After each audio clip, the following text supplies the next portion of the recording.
Okay, today touring Aldrich Restorations. You can go to the description and get all the information website. Pat specializes in Packards. Oh, I'm also here with my dad. Say hi, Dad. Hello there, folks. So anyways, beautiful farm countryside, and we'll take a look at some of the cool Packards he has inside the barn as well as some of the ones outside. All right, I'm at Pat's restoration shop. Pat, tell us what you do here. Welcome. We restore Packards from pre-war on up to the last 56s built.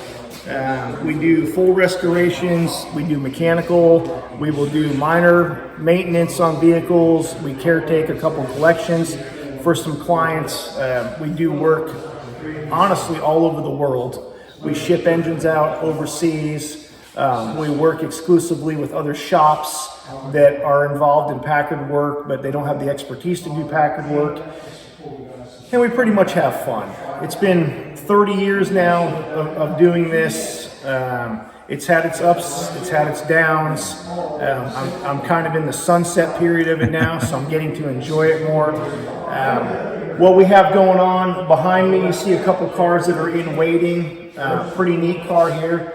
This 56 Caribbean really hasn't seen the light of day in quite a while. Some historical significance in the Packard world, and then on down the line is some completed cars, some cars that are waiting for restoration, some cars that are waiting for bills to be paid to continue on, and then pretty much a toy box. You're hanging out in the toy box on a Saturday while a car club's up here. And you're a nice guy.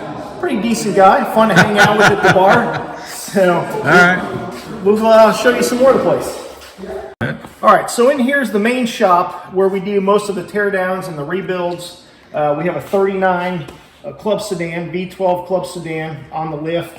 The body is in final sealer. The body is ready for paint. How we attack these cars is you know, when you're trying to eat a whole elephant, we do it one bit at a time.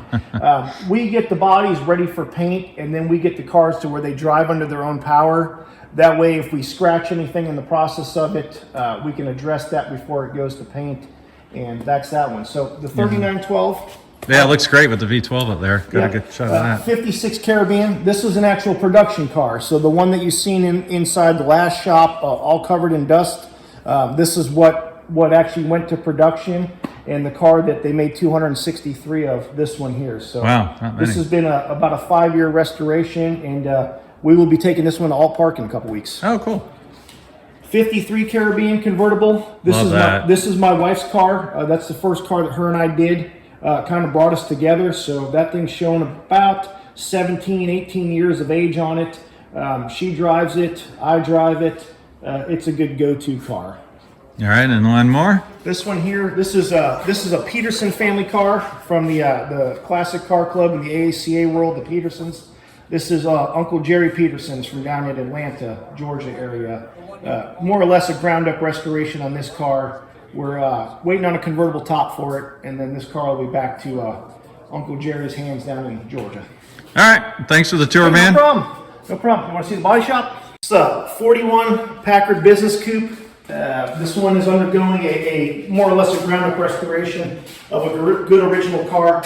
Belongs to Dr. Charles Blackman up in Lansing, Michigan, and we painted it over the last couple weeks, and we just now put a buffing wheel to it the other day. Good deep black paint, PPG, single stage, PPG DCC paint is what we use when we can, when it's a non-metallic color. And we do 4 coats, 3 to 4 coats in the beginning. We let it cure for 3 or 4 days. We wet sand it, we put another 3 or 4 coats on there, and you can comb what's left of your hair in it. So, what's left of my hair? It won't take long. Yeah, you can comb both sides of it. 71 Oldsmobile. Belongs to a buddy of mine. So I think we're going to paint it green this weekend while he's not looking. Yeah, paint it green. Is this the original interior? I believe that is all original. Yes. I would think so. Yeah. Awesome. Thanks, man. Hey, no problem. He takes it down to the bare bits for sure. Here's some of the dash work. All right, we're headed. Convertibles up underneath the platform. Those are my wife's cars. So planning to get those out and Oh yeah, nice.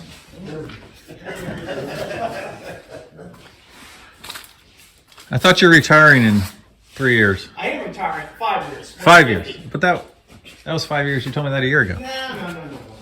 I'm 46 till next month. No, this month. Oh, look at this, covered in dust.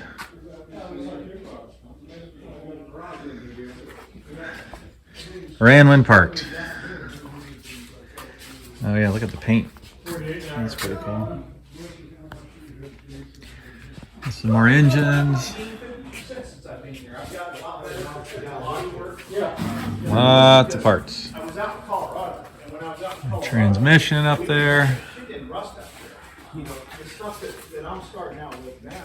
I need a flashlight back here.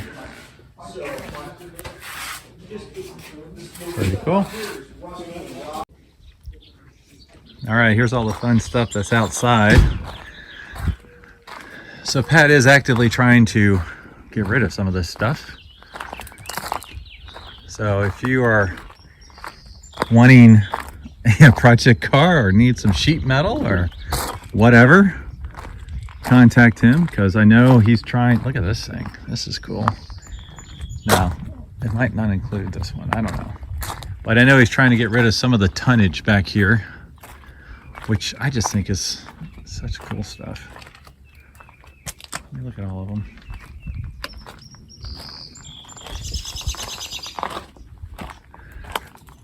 I think that was a convertible. Probably at some point.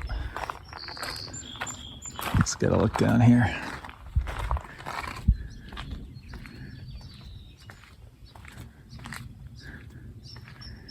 Yeah, these are pretty far. Oh man, something landed on that one.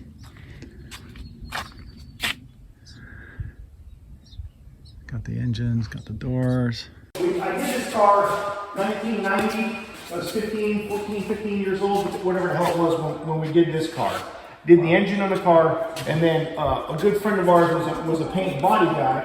Conveniently, his shop was right down the road from my high school, so I would just ride my bike there every day after school, and we would work on that car. So then we ended up with Misty. about the time that I got done with this car. So 2007 rolls along. We've come to Dayton. We're here in Dayton now, and I needed to buy a paint booth.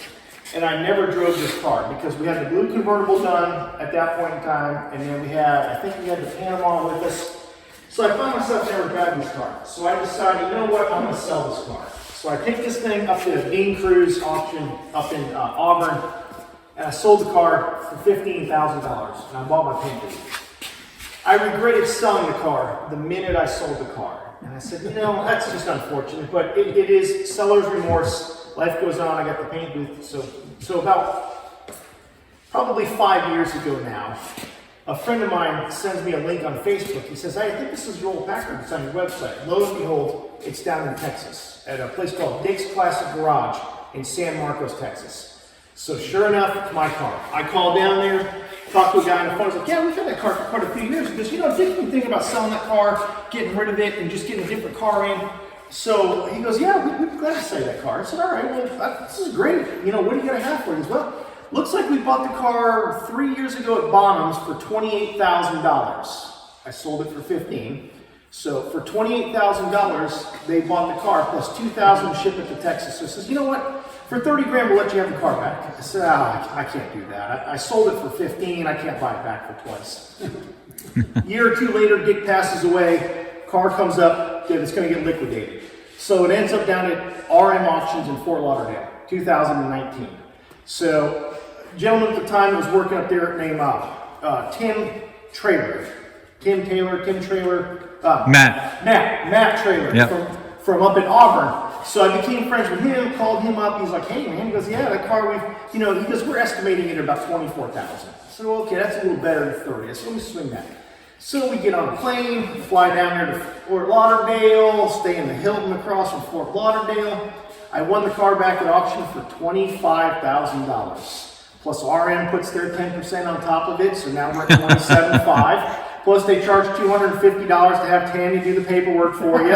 So now I'm at $27,750 on the card. And then the hotel bill is about $1,000 to stay there for the week, and then the plane ticket, and then $2,100 to ship the son of a bitch back home. So for $32,000, I bought my $15,000 Packard bag, and my wife just shook her head, and she said, that is the stupidest thing we've ever done. So first Packard, there it is. First one I've ever worked on, still here. Great story. Great story. Yeah, good story. I got a great story. So this one here is my wife's. This is my wife's first Packard record. Her grandfather was the second owner. He gave it to her when she graduated Colorado State. So that was her graduation present from Colorado State. This pile of shit right here is one that I kind of tripped on. This is a guy calling me with a sob story that, hey, John Staples up in Massachusetts, Packard Motor Car Service, he's going out of business, and he's got my car, and I just want it finished. Well, I didn't see the car before I agreed to take the project on. Right? I think Mason here could probably restore that car better than the $200,000 that this guy spent on it. Wow. So we kind of left that car to where I don't know if I'm going to finish that car from him. All right, that's it for the tour of Pat's place. Be sure to check it out. Really nice guy. And I'll talk to all of you next week.